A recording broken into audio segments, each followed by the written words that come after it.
मित्रों, आज हम मुंशी प्रेमचंद्र की सर्वश्रेष्ठ जितनी भी कहानियाँ हैं उनके बारे में पढ़ेंगे और आप तक ऑडियो के जरिए सारा सारांश बताएंगे।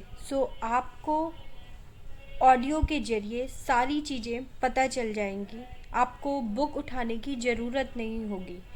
आज हम पहला चैप्टर स्टार्ट करते हैं पंच परमेश्वर से। ठीक है, आप हमारे साथ बने रहिए। चलिए पढ़ते हैं पंच परमेश्वर। जुम्मन शेख और अलगू चौधरी में गाढ़ी मित्रता थी। साझे में खेती होती थी, कुछ लेन देन में भी साझा था। एक को दूसरे पर अटल विश्वास था।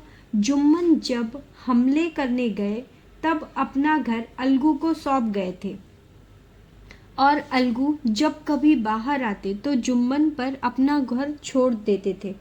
उनमें ना खान पान का व्यवहार था, ना धर्म का नाता, केवल विचार मिलते थे।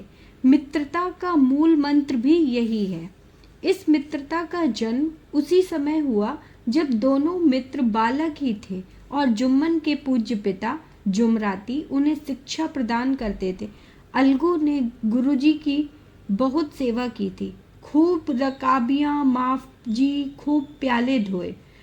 उनका हुक्का एक क्षण के लिए भी विश्राम न लेने पाता था, क्योंकि प्रत्येक चिलम अलगू को आध घंटे तक किताबों से अलग कर देती थी। अलगू के पिता पुराने विचारों के मनुष्य थे। उन्हें शिक्षा की अपेक्षा गुरु की सेवा शुश्रूषा पर अधिक विश्वास था। वह कहते थे कि विद्या पढ़ने से नहीं आती, जो कुछ होता है गुरु के आशीर्वाद से होता है। बस गुरु जी की कृपा दृष्टि चाहिए। अतः यदि अलगू पर जुमराती शेख के आशीर्वाद अथवा सत्संग का कुछ फल न हुआ तो यह मानकर संतोष कर लेगा कि विद्योपार्जन में उसने यथाशक्ति कोई बात उठा नहीं रखी। विद्या उसके भाग्य में ही ना थी तो कैसे आती। मगर जुमराती शेख स्वयं आशीर्वाद के कायल ना थे। उन्हें अपने सोटे पर अधिक भरोसा था और उसी सोटे के प्रताप से आज आसपास के गांवों में जुम्मन की पूजा होती थी। उनके लिखे हुए रेहन नामे या बैनामे पर कचहरी का मुहर्रिर भी कलम न उठा सकता था। हल्के का डाकिया, कांस्टेबल और तहसील का चपरासी सब उनकी कृपा की आकांक्षा रखते थे। अतएव अलगू का मान उनके धन के कारण था, जो जुम्मन शेख अपनी अनमोल विद्या से ही सबके आदर पात्र बने थे। जुम्मन शेख की एक बूढ़ी खाला मतलब मौसी थी। उसके पास कुछ थोड़ी सी मिल्कियत थी, परंतु उसके निकट संबंधियों में कोई न था। जुम्मन ने लंबे चौड़े वादे करके वह मिल्कियत अपने नाम लिखवा ली थी। जब तक दान पात्र की रजिस्ट्री न हुई थी तब तक खाला जान का खूब आदर सत्कार किया था। उन्हें खूब स्वादिष्ट पदार्थ खिलाए गए, हलवे पुलाव की वर्षा भी की गई। पर रजिस्ट्री की मोहर ने इन खातिरदारियों पर भी मानो मुहर लगा दी। जुम्मन की पत्नी करीमन रोटियों के साथ कड़वी बातों से कुछ तेज तीखे सालन भी देने लगी। जुम्मन शेख भी निठुर हो गए। अब बेचारी खाला जान को प्रायः नित्य ही ऐसी बातें सुननी पड़ती थी। बुढ़िया न जाने कब तक जाएगी। 2-3 बीघे ऊसर क्या दे दिया, मानो मोल ले लिया है। बघारी दाल के बिना रोटियां नहीं उतरती। जितना रुपया इसके पेट में झोंक चुके उतने से तो अब गांव का मोल ले लेते।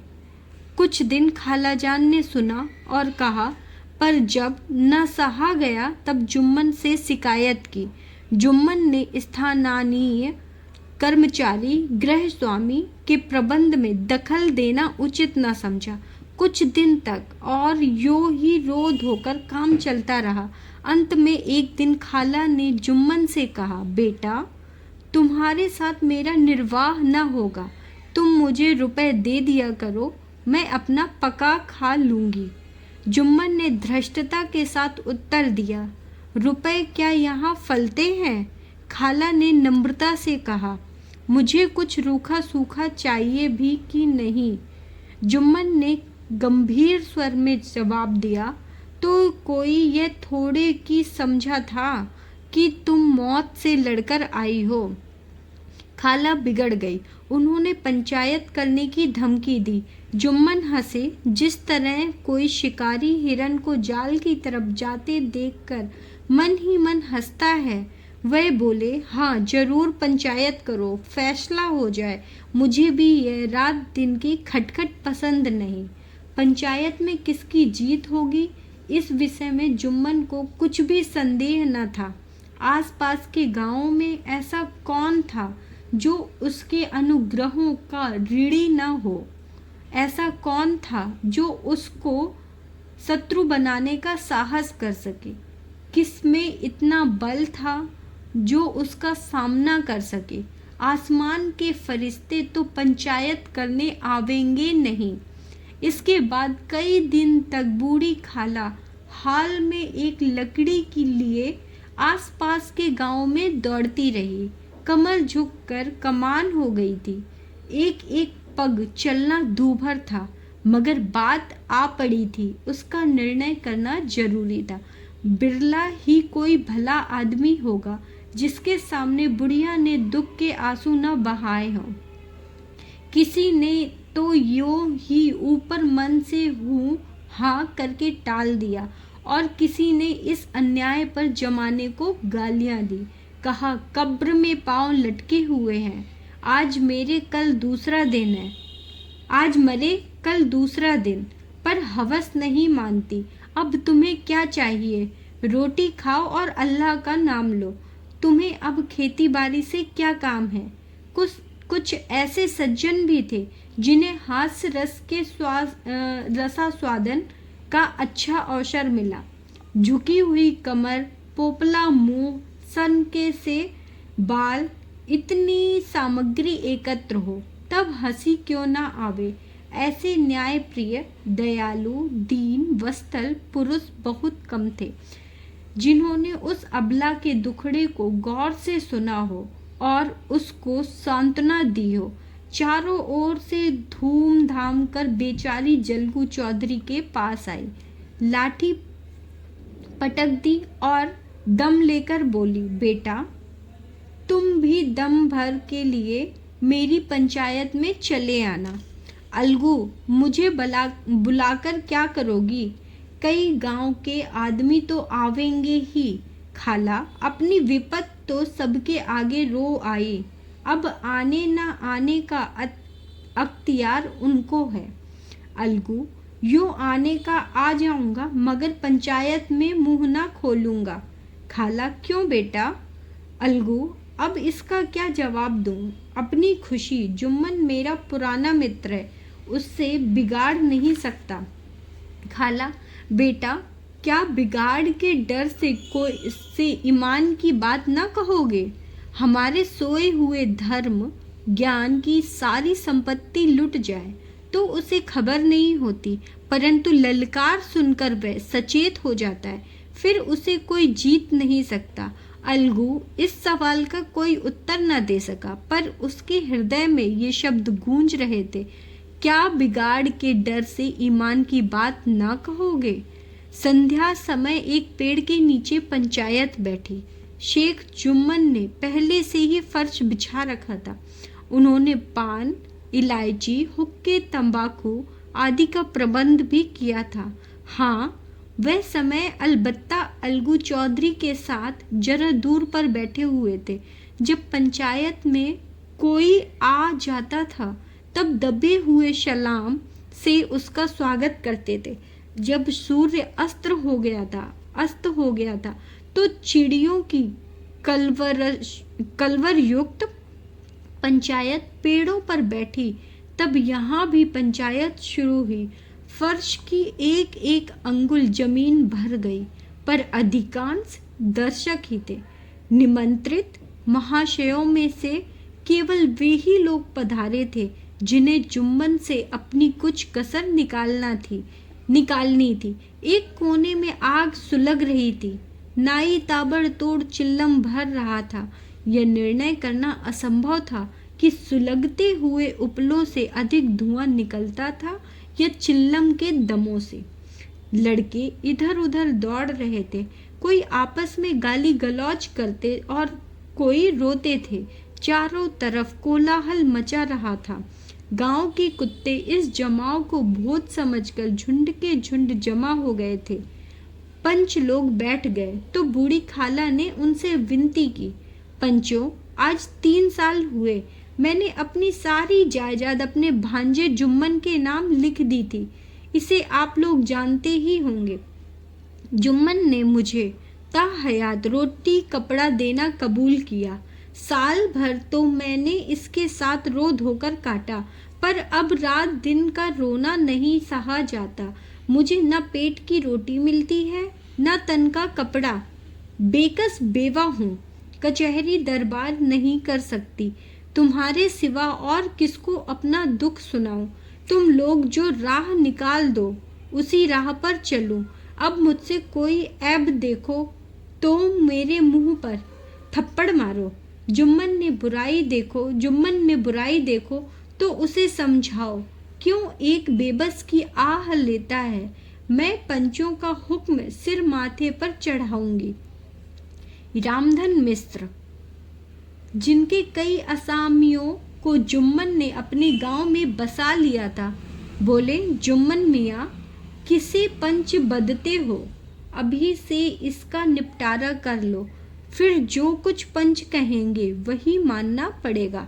जुम्मन को इस समय सदस्यों में विशेषकर वे ही लोग दिख पड़े जिनसे किसी न किसी कारण उनका वैमनस्य था। जुम्मन बोले, पंचों का हुक्म अल्लाह का हुक्म है। खाला जान जिसे चाहे उसे बंदे, मुझे कोई उज्र नहीं। खाला ने चिल्लाकर कहा, अरे अल्लाह के बंदे, पंचों का नाम क्यों नहीं बता देता? कुछ मुझे भी तो मालूम हो। जुम्मन ने क्रोध से कहा, अब इस वक्त मेरा मुंह न खुलवाओ, तुम्हारी बन पड़ी है, जिसे चाहो पंच बदो। खाला जान जुम्मन के आपेच को समझ गई। वह बोली, बेटा, खुद से डरो। पंच न किसी के दोस्त होते हैं न किसी के दुश्मन। कैसी बात कहते हो? और तुम्हारा किस पर विश्वास न हो तो जाने दो। अलगू चौधरी को तो मानते हो, लो मैं उन्हीं को सरपंच बदती हूँ। जुम्मन शेख आनंद से फूल उठे, परंतु भावों को छिपाकर बोले, अलगू ही सही, मेरे लिए जैसे रामधन वैसे अलगू। अलगू इस झमेले में फंसना नहीं चाहते थे। वे कन्नी काटने लगे। बोले, खाला, तुम जानती हो कि मेरी जुम्मन से गाढ़ी दोस्ती है। खाला ने गंभीर स्वर में कहा, बेटा, दोस्ती के लिए कोई अपना ईमान नहीं बेचता। पंच के दिल में खुदा बसता है। पंचों के मुंह से जो बात निकलती है वह खुदा की तरफ से निकलती है। अलगू चौधरी सरपंच हुए। रामधन मिश्र और जुम्मन के दूसरे विरोधियों ने बुढ़िया को मन में बहुत कोसा। अलगू चौधरी बोले, शेख जुम्मन, हम और तुम पुराने दोस्त हैं। जब काम पड़ा तुमने हमारी मदद की है और हम भी जो कुछ बन पड़ा तुम्हारी सेवा करते हैं, मगर इस समय तुम तो बूढ़ी खाला दोनों हमारी निगाह में बराबर हो। तुमको पंचों से जो कुछ अर्ज करनी है करो। जुम्मन को पूरा विश्वास था कि अब बाजी मेरी है। अलगू यह सब दिखावे की बातें करता रहा, अतएव शांतचित्त होकर बोले, पंचों, 3 साल हुए खालाजान ने अपनी जायदाद मेरे नाम हिब्बा कर दी थी। मैंने उन्हें ताहयात खाना कपड़ा देना कबूल किया था। खुदा गवाह है, आज तक मैंने खालाजान को कोई तकलीफ नहीं दी है। मैं उन्हें अपनी माँ के समान समझता हूँ। उनकी खिदमत करना मेरा फर्ज है। मगर औरतों में जरा अनबन रहती है, उसमें मेरा क्या बस है। खालाजान मुझसे माहवार खर्च अलग मांगती है। जायदाद जितनी है वह पंचों से छिपी नहीं। उससे इतना मुनाफा नहीं होता है कि माहवार खर्च दे सकूं। इसके अलावा हिब्बा नामे में माहवार खर्च का कोई जिक्र नहीं है। नहीं तो मैं भूल कर भी इस झमेले में ना पड़ता। बस मुझे यही कहना है, आइंदा पंचों का अख्तियार है, जो फैसला चाहें करें। अलगू चौधरी को हमेशा कचहरी से काम पड़ता था, अतः वह पूरा कानूनी आदमी था। उसने जुम्मन से जिरह शुरू की। एक एक प्रश्न जुम्मन के हृदय पर हथौड़े की चोट की तरह पड़ता था। रामधन मिश्र इन प्रश्नों पर मुग्ध हुए जाते थे। जुम्मन चकित थे कि अलगू को क्या हो गया। अभी यह अलगू मेरे साथ बैठा हुआ कैसी कैसी बातें कर रहा था। इतनी ही देर में ऐसी काया पलट हो गई कि मेरी जड़ खोदने पर तुला हुआ है। न मालूम कब की कसर यह निकाल रहा है। क्या इतने दिनों की दोस्ती कुछ भी काम ना आवेगी? जुम्मन शेख तो इसी संकल्प विकल्प में पड़े हुए थे कि इतने में अलगू ने फैसला सुनाया। जुम्मन शेख पंचों ने इस मामले पर विचार किया। उन्हें यह नीति संगत मालूम था कि खाला जान को माहवार खर्च दिया जाए। हमारा विचार है कि खाला की जायदाद में इतना मुनाफा अवश्य होता है कि माहवार खर्च दिया जा सके। बस यही हमारा फैसला है। अगर जुम्मन को खर्च देना मंजूर ना हो तो हिब्बा नामा रद्द समझा जाए।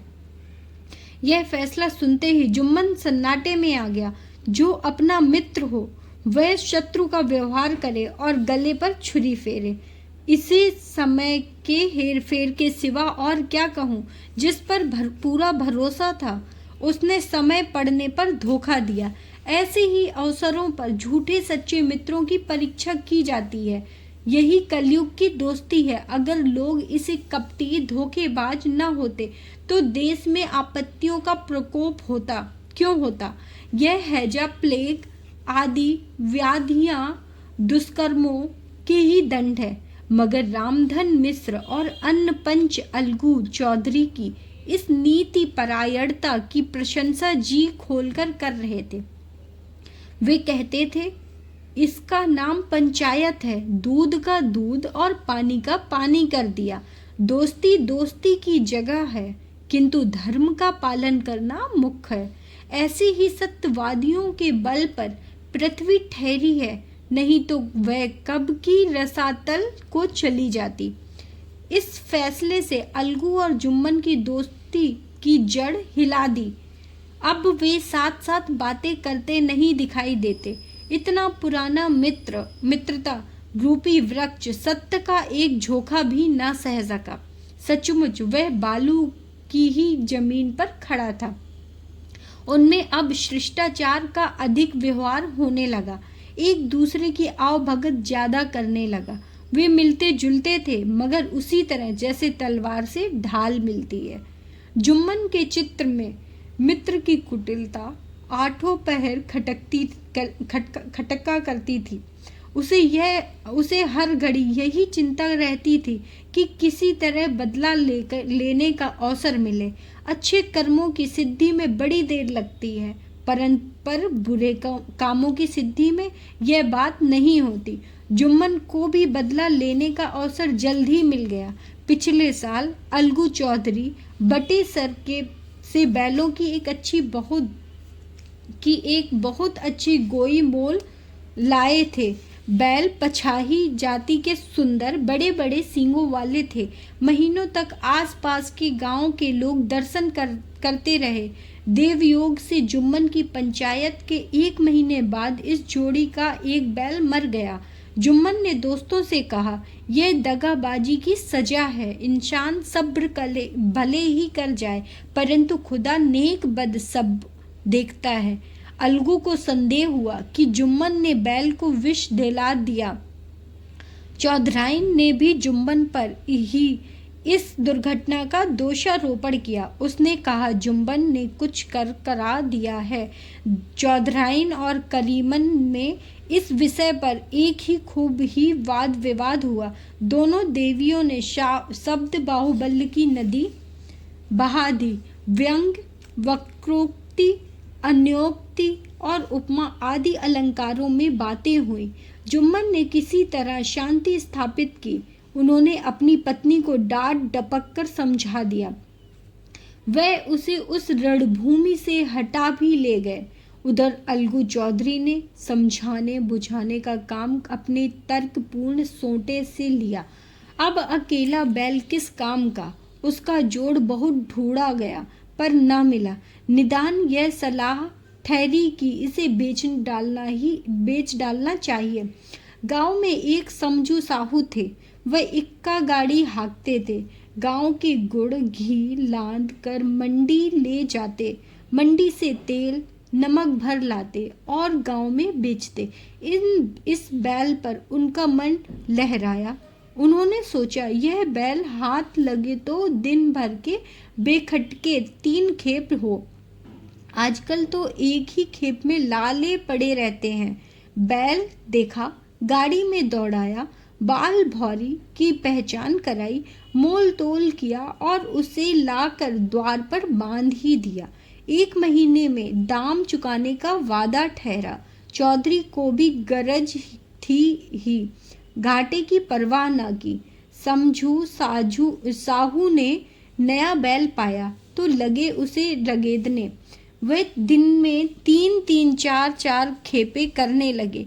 ना चारे की फिक्र थी ना पानी की, बस खेपों से काम था। मंडी ले गए, वहां कुछ सूखा भूसा सामने डाल दिया। बेचारा जानवर अभी दम भी ना लेने पाया था कि फिर जोत दिया।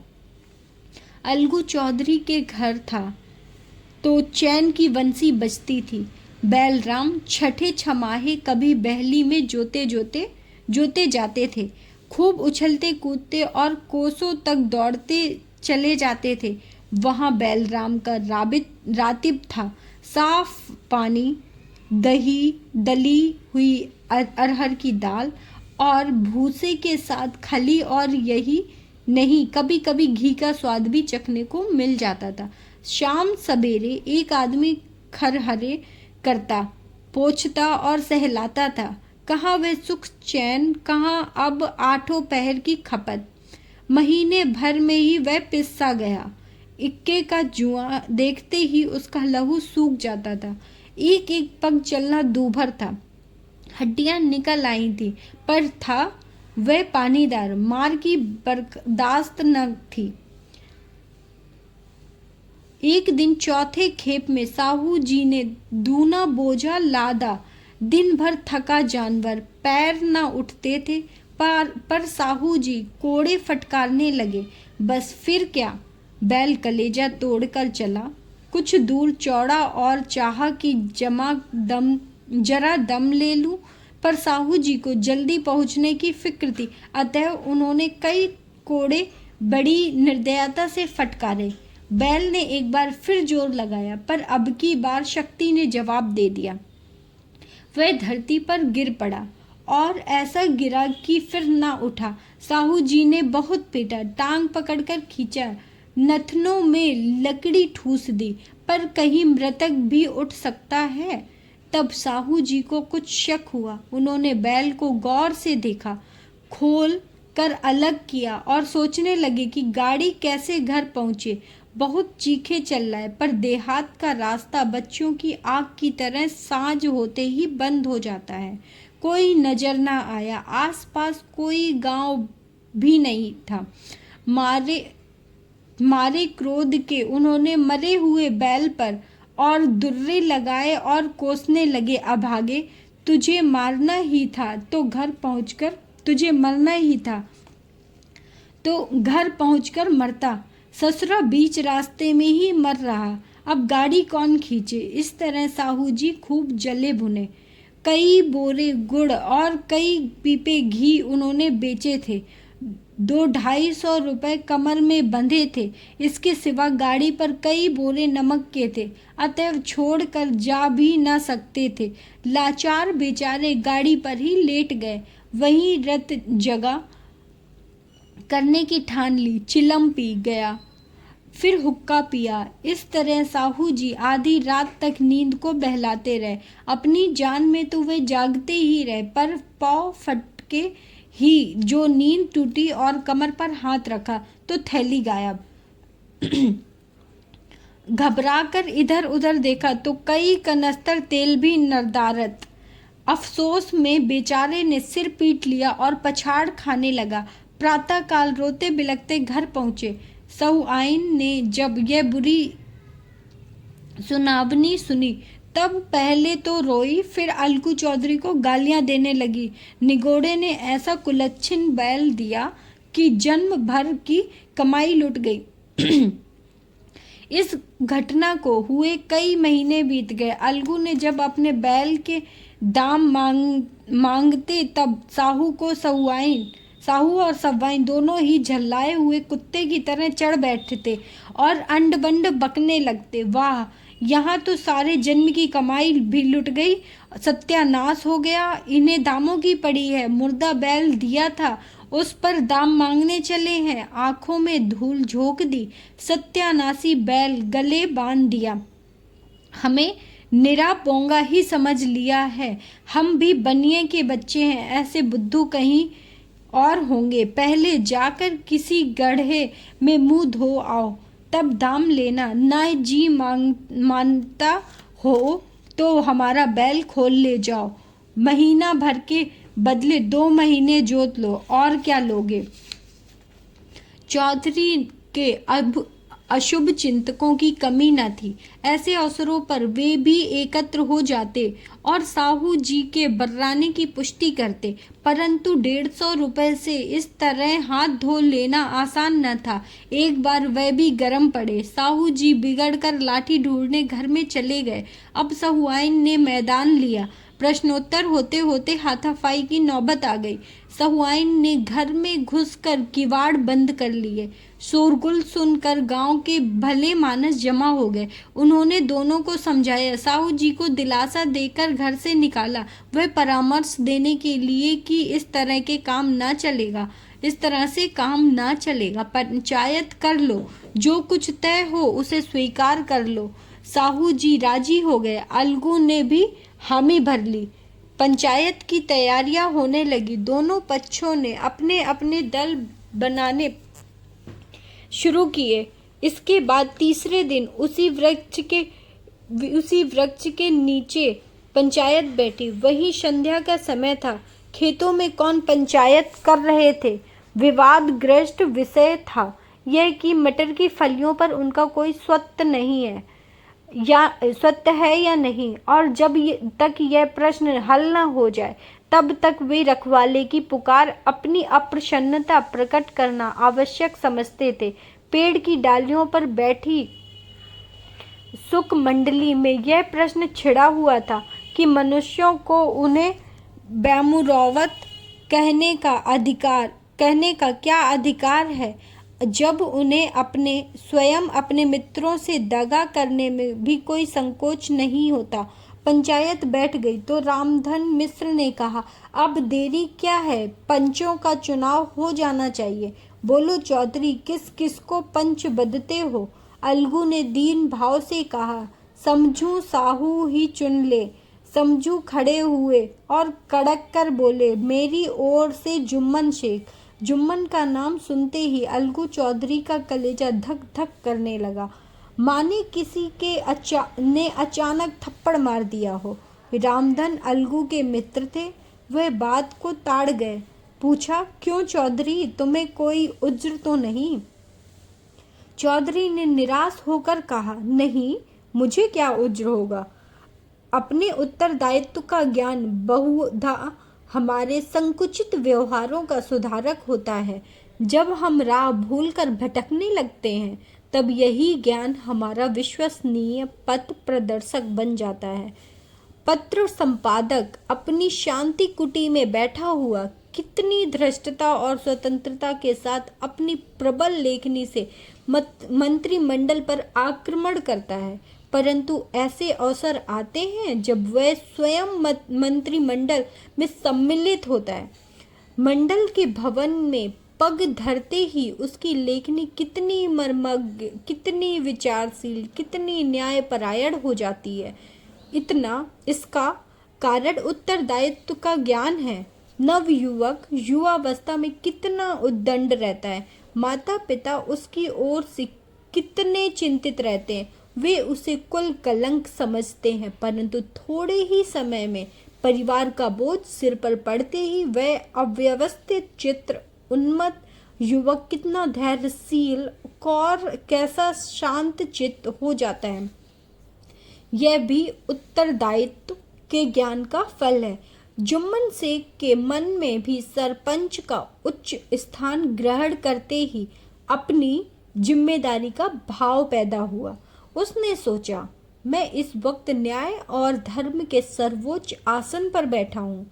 मेरे मुंह से इस समय जो कुछ निकलेगा वह देववाड़ी के सदृश है, और देववाड़ी में मेरे मनोविकार का कदापि समावेश न होना चाहिए। मुझे सत्य से जो भर भी टलना उचित नहीं। पंचों ने दोनों पक्षों से सवाल जवाब करने शुरू किए। बहुत देर तक दोनों दल अपने अपने पक्ष का समर्थन करते रहे। इस विषय में तो सब सहमत थे कि समझू को बैल का मूल्य देना चाहिए, परंतु दो महाशय इस कारण रियायत करना चाहते थे कि बैल के मर जाने से समझू को हानि हुई। इसके प्रतिकूल दो सभ्य मूल्य के अतिरिक्त समझू को दंड भी देना चाहते थे, जिससे फिर किसी को पशुओं के साथ ऐसी निर्दयता करने का साहस न हो। अंत में जुम्मन ने फैसला सुनाया, अलगू चौधरी और समझू साहू, पंचों ने तुम्हारे मामले पर अच्छी तरह विचार किया। समझू को उचित है कि बैल का पूरा दाम दे। जिस वक्त उन्होंने बैल लिया उसे कोई बीमारी न थी। अगर उसी समय दाम दे दिए जाते तो आज समझू उसे फेर लेने का आग्रह न करते। बैल की मृत्यु केवल इस कारण हुई कि उससे बड़ा कठिन परिश्रम लिया गया और उसके दाने चारे का कोई अच्छा प्रबंधन न किया गया। रामधन मिश्र बोले, समझू ने बैल को जानबूझकर मारा है, अतः उसे दंड लेना चाहिए। जुम्मन बोले, यह दूसरा सवाल है, हमको इससे कोई मतलब नहीं। झगड़ू साहू ने कहा, समझू के साथ कुछ रियायत होनी चाहिए। जुम्मन बोले, यह अलगू चौधरी की इच्छा पर निर्भर है, यह रियायत करे तो उनकी भलमनसी। अलगू चौधरी फूले न समाये, उठ खड़े हुए और जोर से बोले, पंच परमेश्वर की जय। इसके साथ ही चारों ओर से प्रतिध्वनि हुई, पंच परमेश्वर की जय। प्रत्येक मनुष्य जुम्मन की नीति को सराहता था। इसे कहते हैं न्याय। यह मनुष्य का काम है, काम नहीं। पंच में परमेश्वर वास करते हैं, यह उन्हीं की महिमा है। पंच के सामने खोटे को कौन खरा कह सकता है।